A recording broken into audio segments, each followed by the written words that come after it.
ओम नमस्ते जी।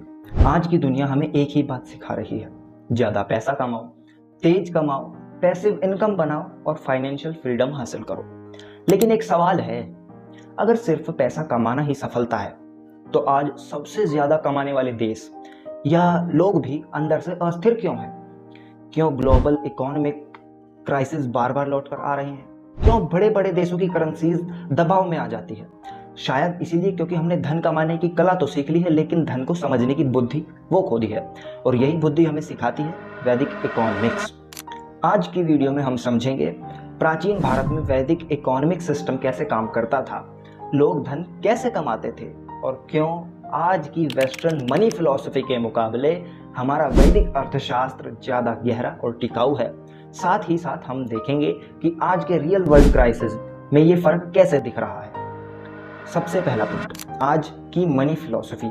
आइए जानते हैं। आज की मॉडर्न फाइनेंशियल थिंकिंग कहती है इन्वेस्ट करो, मल्टीप्लाई करो, एसेट्स बनाओ और कैश फ्लो को क्रिएट करो। और ये अप्रोच काम भी करती है, लेकिन इसकी सबसे बड़ी लिमिटेशन क्या है? ये हमें सिखाती है कि धन कैसे बढ़ाना है। ये हमें सिखाती है कि धन कैसे बढ़ाना है, लेकिन ये नहीं सिखाती कि धन क्यों बढ़ाना है। धन क्यों बढ़ाना है? और एक और बहुत जरूरी सवाल, आज तक जितने भी वेस्टर्न ऑथर्स फिलोसोफर हुए हैं, जैसे रॉबर्ट कियोसाकी या नेपोलियन हिल, जिन्होंने पैसे कमाने पर किताबें लिखी हैं, क्या उनकी किताबें पढ़कर हर व्यक्ति सच में अमीर बन सकता है या बन जाता है? सच्चाई ये है, उनकी किताबें उनके अनुभवों पर आधारित होती हैं, उनके जीवन के संघर्ष, उनकी जर्नी पर आधारित होती है। लेकिन हर व्यक्ति की परिस्थिति अलग होती है। इनसे हमें नॉलेज तो मिल सकती है, लेकिन गारंटेड परिणाम नहीं। ये नहीं कि हम अमीर बन जाएंगे इन्हें पढ़ करके।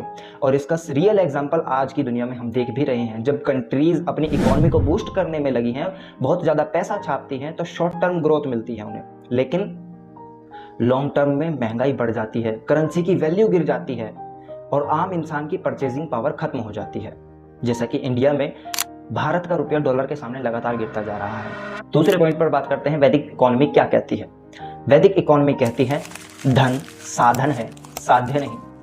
जी हाँ, धन साधन है, साध्य नहीं। और इससे भी आगे, धन तभी स्थिर रहता है जब वह धर्म के अनुसार अर्जित और उपयोग किया जाए।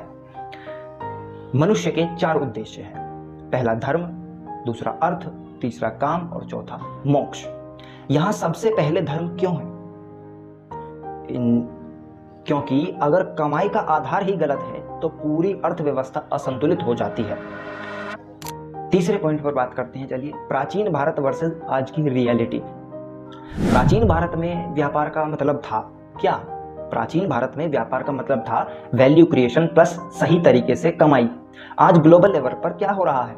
कंट्रीज ग्रोथ के लिए क्या करती है? कंट्रीज ज्यादातर ग्रोथ के लिए प्राकृतिक संसाधनों का जरूरत से ज्यादा उपयोग कर रही है, कर्ज बढ़ा रही है, शॉर्ट टर्म गेन्स के लिए लॉन्ग टर्म स्थिरता को छोड़ रही है। और इसका असर हम क्लियरली देख सकते हैं। जब भी जियोपॉलिटिकल टेंशन्स बढ़ते हैं, जैसे हाल ही में ईरान और अमेरिका जैसी स्थितियां बनी हुई है, तो तुरंत क्या होता है? ऑयल प्राइसेस, तेल के दाम ऊपर नीचे हो जाते हैं, स्टॉक मार्केट गिरता है और करेंसीज अनस्टेबल हो जाती है, यानी कि देशों की करेंसी गिरने लगती है।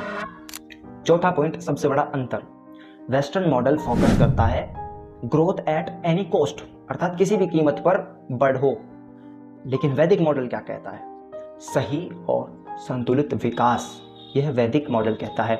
आज हम देख भी रहे हैं, कुछ इकोनॉमिक्स तेजी से तो ग्रो कर रही हैं, लेकिन साथ ही साथ वे mental stress, wealth inequality, financial insecurity भी बढ़ रही हैं उनके अंदर। यानी ग्रोथ तो है, लेकिन वो स्थिरता नहीं है जो होनी चाहिए। 5वें पॉइंट पर बात करते हैं, आज की सबसे बड़ी समस्या क्या है? आज की सबसे बड़ी प्रॉब्लम क्या है? सबसे बड़ी प्रॉब्लम यह है कि धन के स्रोत से जुड़ाव खत्म हो जाना। लोग ये नहीं देखते कि पैसा कहां से आ रहा है, कैसे आ रहा है और उसका असर क्या है। बस फोकस ये है कि कितना आया, भाई हमने कितना कमाया, इसी चीज पर। और इसी माइंडसेट के कारण सबसे ज्यादा स्कैम्स बढ़ते हैं, फेक फाइनेंशियल प्रोमिसेस बढ़ते हैं, बबल इकोनॉमिक्स बनती है और क्रैश भी हो जाती है। ये सब लक्षण हैं धर्म के बिना अर्थ के। चलिए 6ठे पॉइंट पर बात करते हैं, अगर वैदिक इकोनॉमिक्स अपनाई जाए तो क्या होगा? अगर वही प्रिंसिपल्स, वही रूल्स, वही नियम लागू हो जाए जो वैदिक इकोनॉमिक्स में थे, तो क्या बदलेगा? देखिए, कंट्रीज शॉर्ट टर्म गेन के बजाय लंबे समय तक चलने वाले विकास पर फोकस करेगी। बिजनेसेस सिर्फ प्रॉफिट नहीं बल्कि उद्देश्य के साथ काम करेंगे। इंडिविजुअल सिर्फ अर्निंग नहीं बल्कि सही तरीके से अर्निंग पर ध्यान देंगे। और सबसे इंपॉर्टेंट, सबसे महत्वपूर्ण बात, धन स्थिर रहेगा क्योंकि उसका फ्लो एक सही दिशा में होगा। उसका फ्लो एक सही दिशा में होगा। चलिए अब बात करते हैं कि असली खेल क्या है।